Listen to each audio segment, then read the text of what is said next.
मी जरा बाजूला वा सगळे मागे थोडे. आपले शिर्डीचे खासदार भाऊसाहेब वागचौरे यांचं मनापासून स्वागत करतो, मनापासून त्यांना शुभेच्छा देतो. त्यांनी गेल्याच आठवड्यामध्ये आपण सर्व 6 खासदारांनी बाळासाहेबांच्या विचारांच्या, धर्मवीरांच्या विचारांच्या शिवसेनेमध्ये प्रवेश केलेला आहे. मी त्याच दिवशी जाहीर कार्यक्रमामध्ये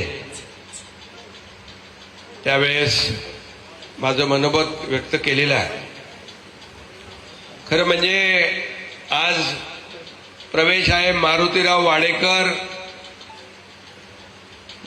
सकल मातंग समाजाचे नेते, ज्यांनी महाराष्ट्रामध्ये गेले अनेक वर्ष काम केलेलं आहे.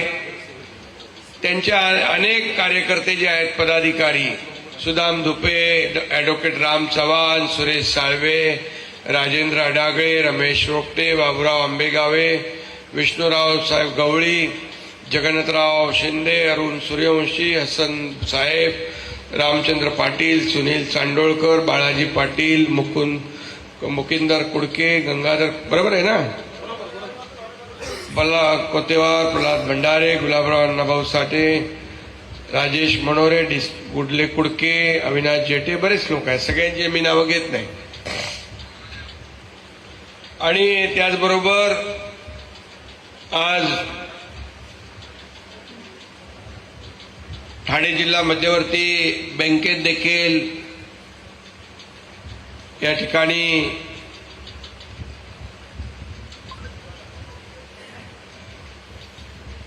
पॅनल जे आपलं उभं केलं होतं तेही निवडून आलं बहुमताने. त्यांचंही मी मनापासून अभिनंदन करतो. आणि मी गाडेकर आपले, त्यांना मारुती वाडेकर, तुम्हाला मी एक सांगू इच्छितो की शिवसेना सर्वसामान्यांच्या पाठीशी उभी आहे. शेतकऱ्यांच्या, कष्टकऱ्यांच्या, गोरगरिबांच्या, लाडक्या बहिणींच्या, लाडक्या भावांच्या, सगळ्यांच्या. आणि म्हणून तुम्ही ज्या भावना इथं व्यक्त केलेल्या आहेत, आपल्या समाजाला न्याय मिळवून देण्यासाठी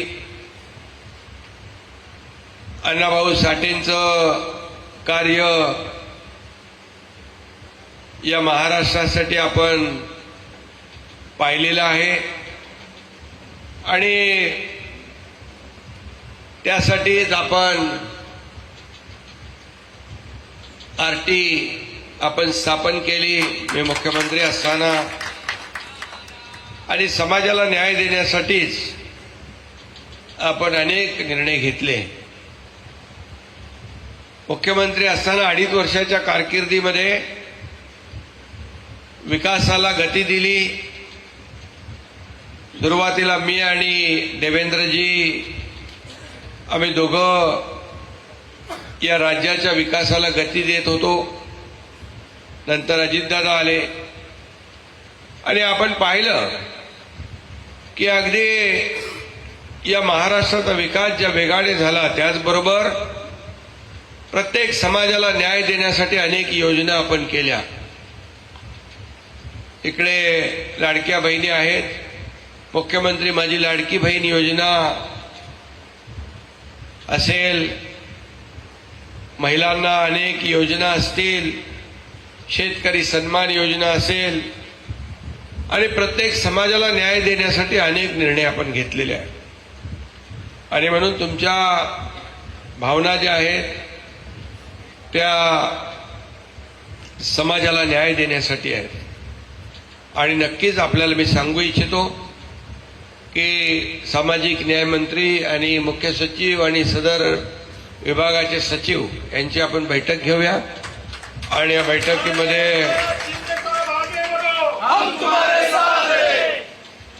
बैठकीमध्ये देखील आपण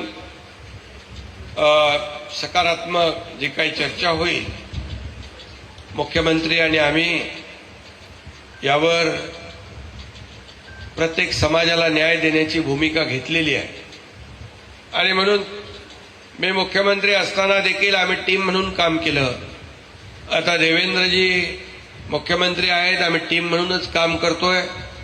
आमचा अजेंडा आहे, आमचा अजेंडा खुर्ची नाही, आमचा अजेंडा सर्वसामान्य माणसाला न्याय देणं आहे. आणि म्हणून चिंता करू नका मारुतीराव, तुमच्या सर्व महाराष्ट्रातल्या समाजाला न्याय देण्यासाठी आम्ही कटिबद्ध आहोत.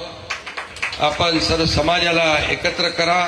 आणि म्हणूनच तुम्हाला महाराष्ट्र राज्याचं समन्वयक म्हणून शिवसेनेमध्ये मोठी जबाबदारी दिलेली आहे. आणि म्हणून तुम्हाला मी खूप खूप शुभेच्छा देतो. त्याचबरोबर आज आणखी एक उपक्रम इथं आहे.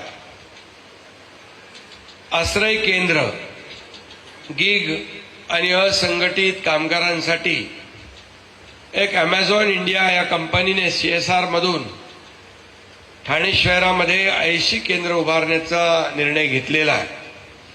आणि या केंद्रांमध्ये सुरक्षित जे आपले मोटरसायकलवर जे डिलिव्हरी बॉय आहेत ना, गिग वर्कर, अमेझॉन आहे, झोमॅटो, अनेक काय लोक जे आहेत, परंतु अमेझॉन या कंपनीने आश्रय योजना या ठिकाणी सुरू केलेल्या आहेत. त्यांच्यावर असलेला स्ट्रेस आणि सातत्याने ते काम करत असतात. लोकांच्या घरोघरी जाऊन त्यांना ज्या वस्तू आवश्यक आहे त्याची डिलिव्हरी देत असतात.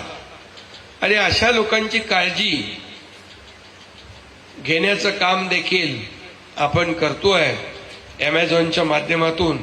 यामध्ये सुरक्षित विश्रांती, पाणी, स्वच्छतागृह, मोबाईल चार्जिंग, प्रथमोपचार, AED CPR, म्हणजे एखाद्याला कधी कधी हार्ट अटॅकमध्ये येतो रस्त्यामध्ये, त्याला देखील त्याच्यावर CPR देण्याचं मशीन देखील त्यामध्ये आहे. आरोग्य तपासणी, विमा नोंदणी आणि हे सर्व खर्च जो आहे प्रकल्पाचा अमेझॉन इंडिया CSR मधून करणार आहे.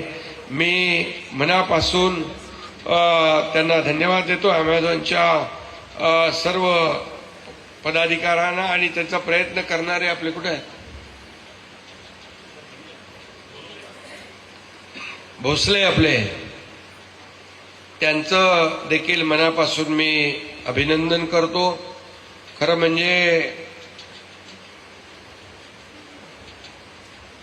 या